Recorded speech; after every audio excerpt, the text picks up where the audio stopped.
La termina él. Rodrigo le pega en arco. Golazo. ¡Gol!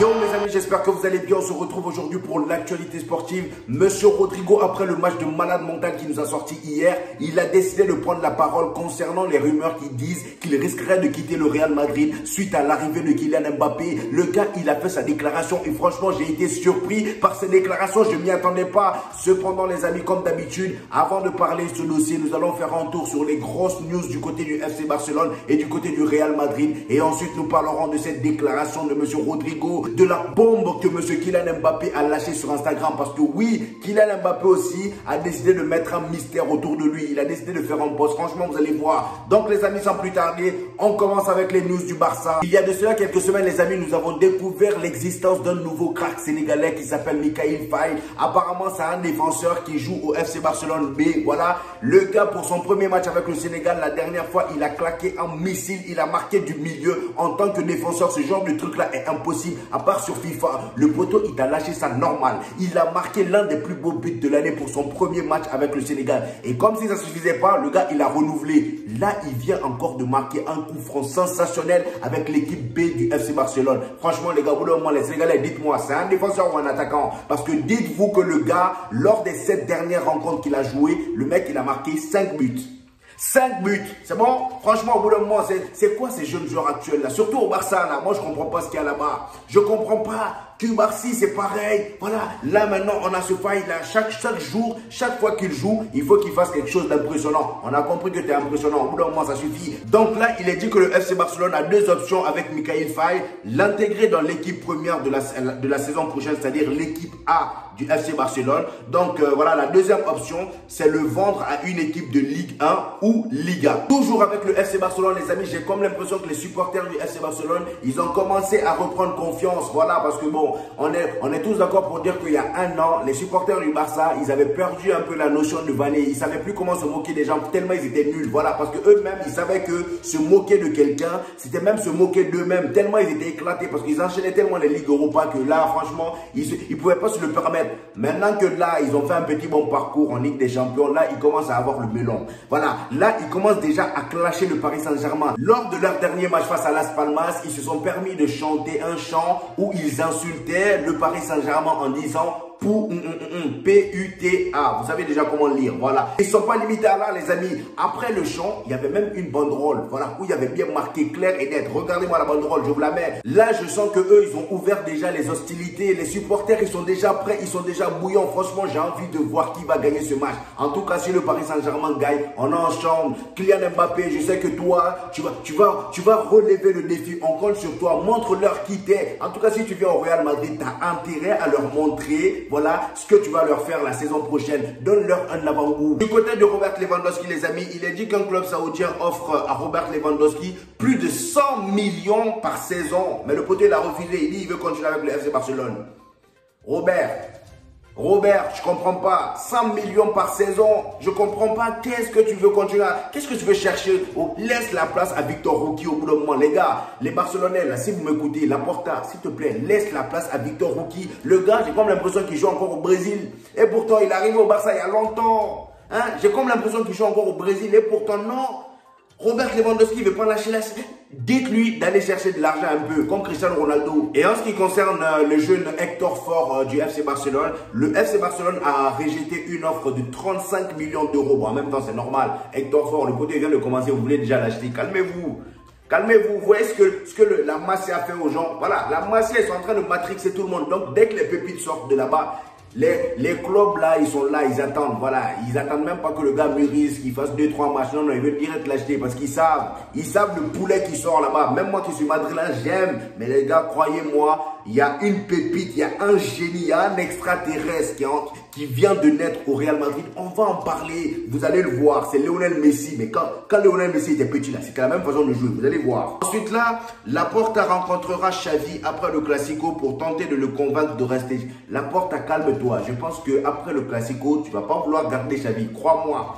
Crois-moi, parce que là, ce qu'on va vous faire, tu vas pas vouloir le garder. Peut-être que là, il t'a bluffé un peu à dépasser les huitièmes de finale de Ligue des Champions, mais calme-toi, le Classico, c'est pas pareil. On va te goumer, toi-même, tu vas sentir, tu vas pas vouloir le garder. Laisse-le partir. Il a décidé de partir, laisse-le partir. Franchement, le poteau, il prend tellement de cartons rouges que finalement, ils ont trouvé un Jürgen Klopp de Wish pour le remplacer. Regardez-moi la tête du gars, il a la même tête que Jürgen Klopp. On enchaîne, les amis, avec les news du Real Madrid, les amis, et il y en a plein. Déjà, on commence avec Pep Guardiola qui commence déjà à flipper, hein. Il commence déjà à trouver des excuses. Regardez ce qu'il dit en conférence de presse. Il est furieux, hein. Voilà, il était furieux en conférence de presse. Il dit, on joue Aston Villa mercredi, puis Crystal Palace samedi, et après Madrid mardi. Le Real a 9 jours pour se préparer. 9 jours. Donc là, il a bien précisé le 9. Voilà, pour que les journalistes entendent bien. C'est des excuses, mon frère. Voilà, tu sais très bien que nous aussi, il y a des jours. Voilà, je pense même que la Ligue des Champions, la dernière fois qu'on s'est rencontrés, on avait même enchaîné plus de matchs que vous. Au bout d'un moment, arrête.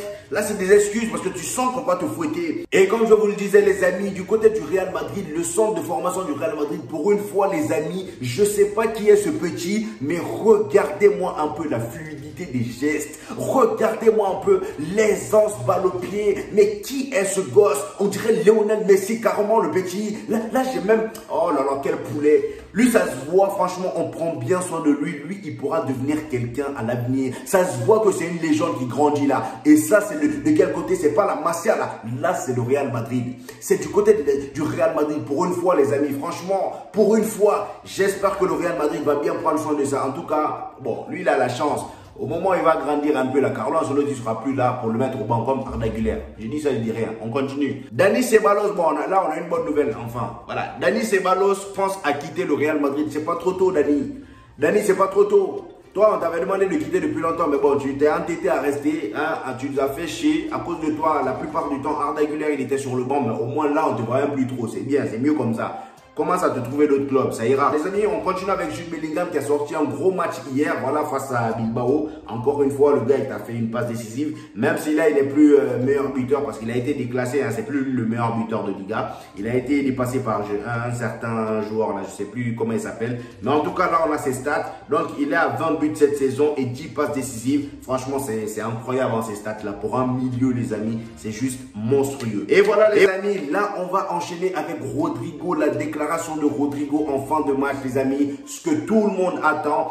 Voilà, les amis, Rodrigo a décidé de parler. Le journaliste a posé des questions. Il a décidé de répondre sincèrement. Voilà, par rapport à l'arrivée de Kylian Mbappé. On a demandé, voilà, qu'est-ce qu'il en pensait. Est-ce qu'il pensait que Kylian Mbappé allait vraiment venir au Real Madrid? Et voici ce qu'il a répondu. Mbappé au Real, je pense que c'est proche. Car c'est ce que disent les journalistes. Je vous fais confiance, les gars. Il dit, si Mbappé vient, je serai sur le banc? Non.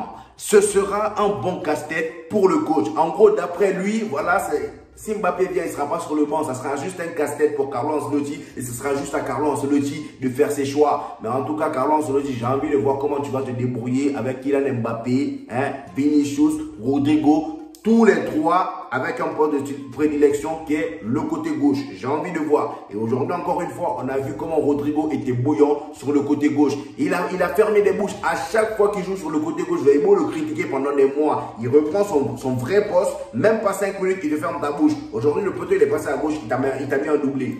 Un doublé, mais propre, soigné. Soigné. Franchement, c'est sa spécialité depuis le club où il jouait là. Avant de venir, le club où il jouait au Brésil, je voyais des compiles de lui. C'était les mêmes buts qu'il marquait. Il prend le ballon, il rentre intérieur, il enroule. C'est Rodrigo. C'est Rodrigo. Mais là, on l'a bridé sur le côté droit là, franchement. Il ne peut plus faire ça. C'est un droitier. Pourquoi vous voulez qu'il enroule avec le pied gauche? On l'a bridé, franchement. Et à chaque fois, si vous avez remarqué, quand Vinicius n'est pas là, le gars, il se sent à l'aise parce qu'il joue sur son côté. Il joue sur son côté et ça fait plaisir. Mais après là, on se fout, on se met encore une épine dans les pieds en ramenant Kylian Mbappé. Déjà qu'avec Vinicius, Rodrigo est bridé. Sachant que Rodrigo, parfois, j'ai même l'impression qu'il est plus chaud que Vinicius sur le côté gauche. Et bah dites-vous, il y a Kylian Mbappé qui va venir, plus chaud que les deux sur le côté gauche. Bon, ça se tape, mais vous avez compris. Mais là, ça va être un bourbier. J'ai envie de voir comment Carlo Ancelotti va s'en sortir avec ça. Dites-vous les amis, hier, le Paris Saint-Germain a gagné à 10 contre 11 face à Marseille. Apparemment, ils appellent ça Classico. Classico où c'est tout le temps les mêmes gagnants. Ça fait, je sais pas, 5 ou 10 matchs consécutifs, le Paris Saint-Germain les tape. Là, aujourd'hui, ils ont tapé à 10. C'est quel Classico ça? Ça, c'est quel classico? Arrêtez de gâter le nom de classico. Hein. Appelez le classique, comme vous aimez le faire. Classique, oui, oui, c'est mieux. Voilà, depuis 2011, Marseille n'a jamais gagné au Vélodrome face au Paris Saint-Germain. C'est quoi ça? Didier Deschamps est encore entraîneur de Marseille. C'est quoi ça? Ça, c'est quel classico? Bref. En tout cas, ce soir, Kylian Mbappé a encore gagné. Dites-vous que Kylian Mbappé n'a jamais perdu face à Marseille. En tout cas, il est sorti très très énervé. Il y a même une image où, en sortant, il a insulté, on va dire, Enrique. Voilà, il a traité le fils de... vous avez compris. Donc là, à la fin du match, et regardez-moi un peu ce qu'il a publié sur Instagram. Franchement, ce gars-là, parfois, il est détestable. Mais moi, je pense que là, les gens, ils ont mal compris. Parce que là, sur la photo, il a mis une photo de lui sous la pluie, avec le brassard enlevé, la tête vers le bas. En gros, qui montre sa déception. Mais les gens se sont dit qu'il pense que à lui. Le Paris Saint-Germain a gagné, mais il pense quand même que à lui. Nanana. Non, moi, je ne le vois pas comme ça. Moi, je vois quelqu'un qui fait ses au revoir. Quelqu'un qui dit... Voilà, qui montre que c'est la fin avec le Paris Saint-Germain. Il arrive à la fin du cycle. Voilà, c'était son dernier match face à Marseille. C'est ça en fait. Vous voyez ce que je veux dire? Moi, je pense que là, c'est un signe d'au revoir. Il n'a même pas mis de légende, juste pour faire parler. Voilà. Et d'ailleurs, il y a un journaliste qui a posé la question à Luis Enrique par rapport à pourquoi il a fait sortir Kylian Mbappé très tôt. Et Luis Enrique aussi était agacé. Voilà. Il dit, c'est fatigant, je suis le coach, je prends les décisions. Il a raison, vous le rendez fou. Le gars, il était agacé. Tout le temps les mêmes questions, ça suffit. Bref les amis, c'était un peu tout ce qu'il y avait comme news aujourd'hui. J'espère que vous avez aimé la vidéo aujourd'hui. Lâchez un petit pouce bleu hein, comme d'habitude. Laissez-moi vos meilleurs commentaires en bas de la vidéo les amis. Abonnez-vous si ce n'est pas encore fait. Ici vous aurez des news chaque 2 jours sur le Real Madrid, le FC Barcelone, le sport en général. Mais on est plus focus sur le Real Madrid et le FC Barcelone. Donc si tu es un gros fan du Barça et du Real Madrid, n'hésite pas à t'abonner mon ami. Hein? On va bien rigoler ensemble. On se retrouve au prochain épisode.